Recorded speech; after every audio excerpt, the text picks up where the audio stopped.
So today we're going to talk about knowing your rights, and specifically a well-known set of rights within labor union called Weingarten Rights. So let's talk about the history of Weingarten Rights. Weingarten family opened their first store in Houston in 1901 and began to create more stores primarily around the South. By this time, they had close to 100 stores when this case took place. And they were also known during the 60s because there were a lot of protests at some of the lunch counters that they had inside of supermarkets.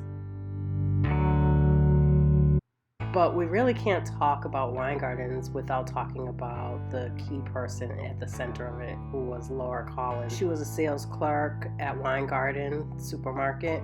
She was also a part of a union, Local 455, and she had worked there for almost 9 years.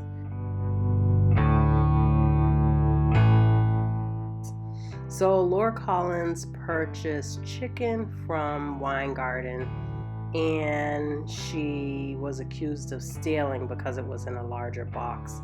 So loss prevention began to investigate it, and they did so without allowing her to have union representation, and there were many phases to it.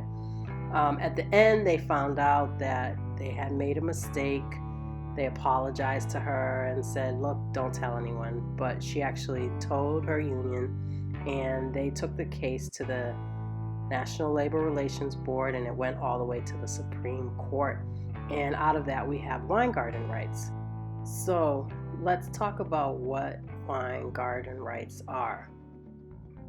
Weingarten Rights say that if an employee has a reasonable belief that discipline or other adverse consequences may result from what he or she says, the employee has the right to request union representation. And then the employer has 3 things that they can do. They can stop questioning and wait till a representative arrives. They can call it off, or they can tell the employee that it will call off the interview unless the employee voluntarily gives up their right, which is never suggested.